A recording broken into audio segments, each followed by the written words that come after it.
Chers téléspectateurs de Zonard Télévision, bienvenue sur cette rétrospective de la première semaine de septembre. Commençons par cette cérémonie militaire d'envergure qui s'est tenue le lundi 1er septembre au Palais du Peuple à Kinshasa en hommage au général-major Peter Chirimwami Kuba, ancien gouverneur militaire du Nord Kivu, décédé en service commandé. L'officier supérieur élevé au rang de lieutenant général à titre posthume a été inhumé au cimetière Le Repos du Soldat dans la commune d'Onsélé. Le général Chirimwami est mort le 24 janvier dernier des suites de blessures réussies lors d'une opération militaire dans l'est du pays. L'annonce avait été faite par le porte-parole des forces armées de la RDC, le général Sylvain Ekenge, qui avait salué la mémoire d'un homme tombé au champ d'honneur. La cérémonie des Saint-Lundi a réuni des membres du gouvernement, des hauts gradés de l'armée, des diplomates et des proches du défunt. Le président de la République, par ordonnance, lui a conféré les grades du lieutenant général à titre posthume, soulignant l'engagement exemplaire d'un soldat au service de la nation. Le mouvement de l'Alliance Fleuve Congo M23 qui contrôle une large partie de la province du Nord et du Sud Kivu a réaffirmé ce lundi 1er septembre 2025 son attachement aux initiatives diplomatiques en cours dans le processus de Doha. Lors d'une conférence de presse tenue à Goma, son coordonnateur politique, Corneille Nangaa, a rappelé que cette démarche avait été initiée à la demande du président Félix-Antoine Tshisekedi, estimant que le dialogue reste la seule voie pour résoudre la crise sécuritaire persistante dans l'est de la RDC. Il a accusé les chefs de l'État d'utiliser ces négociations comme un moyen dilatoire, tout en soulignant que le Congolais pourrait décider de tenir un dialogue sans lui. De son côté, Félix-Antoine Tshisekedi a réitéré son attachement à un dialogue national, mais uniquement sous son initiative et sans médiation extérieure lors du deuxième congrès de l'Union sacrée de la nation. Le président congolais a rejeté toute idée de négociations pilotées par des acteurs étrangers, affirmant que seul un processus interne peut réserver la souveraineté du pays. Il a par ailleurs confirmé son soutien à l'accord de Washington et au processus du Doha, qu'il considère comme le levier diplomatique pour réduire les influences extérieures dans la crise congolaise. L'entreprise privée Almason Holding, en partenariat avec l'État du Qatar, a annoncé un investissement de 21 milliards de dollars américains en RDC.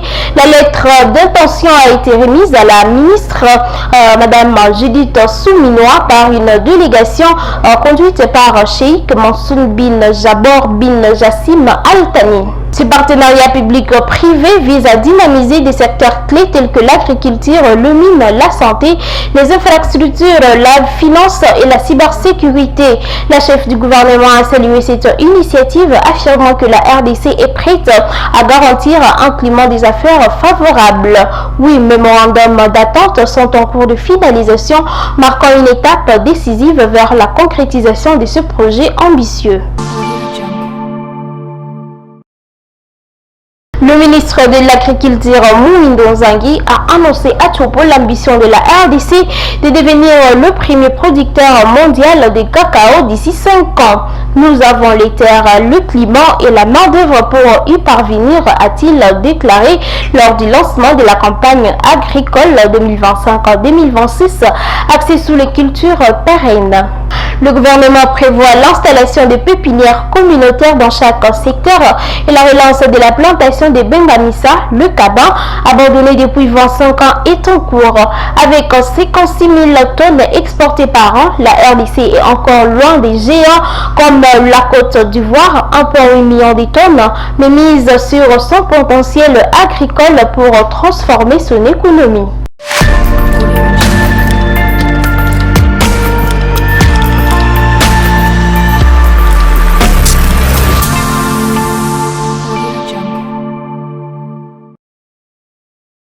L'ancien président congolais Joseph Kabila Kabange rejette avec fermeté les accusations de trahison portées contre lui devant la haute cour militaire. Dans une tribune publiée ce mardi sur Jeune Afrique, il qualifie son procès de mascarade politique visant à museler l'opposition et à consolider le pouvoir en place.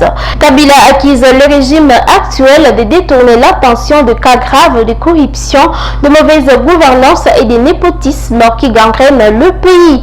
Il évoque également l'arrestation arbitraire des dizaines d'officiers, certains morts en détention, et dénonce une dérivée autoritaire. Le sénateur Avi est poursuivi pour trahison, crime de guerre et soutien présumé au mouvement de l'FSAM 23. Il prévient que sans justice réelle, aucune réconciliation n'est possible.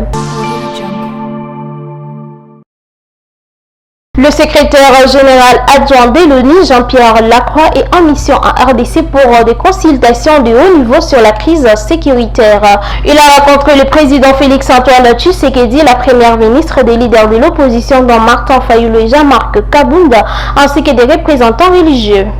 Cette visite s'inscrit dans la continuité de ses déplacements précédents et vise à renforcer l'engagement des Nations Unies pour la paix. Prochaine étape sera à Bunia, en Ituri, où Lacroix échangera avec les autorités locales, la société civile et le personnel de la MONUSCO dans une région durement touchée par les violences armées. Cela est un signal fort de l'ONU pour soutenir les efforts de stabilisation dans un pays en quête de sécurité durable.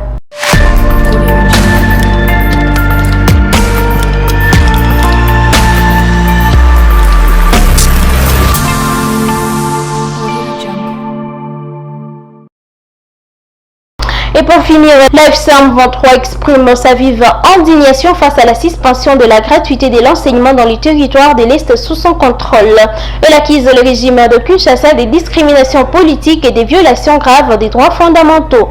Selon l'AFSAM 23, dans un communiqué publié ce vendredi, cette décision s'ajoute à une série de privations infligées aux populations locales, fermeture de banques, interdiction de circulation, coupure d'eau et d'électricité et non-paiement des salaires des fonctionnaires.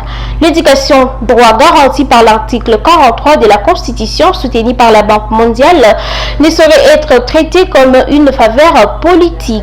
Le mouvement dénonce également les dysfonctionnements du système éducatif congolais, salaires irréguliers, infrastructures dégradées, classes surchargées et absence de formation continue. Il rappelle que le financement international destiné à la gratuité de l'enseignement, porté à 950 millions de dollars américains, exclut injustement les provinces du Nord et du Sud Kivu.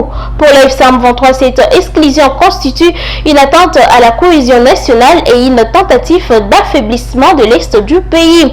Il appelle la communauté nationale et internationale à se mobiliser pour défendre le droit des enfants et garantir un avenir éducatif équitable à tous.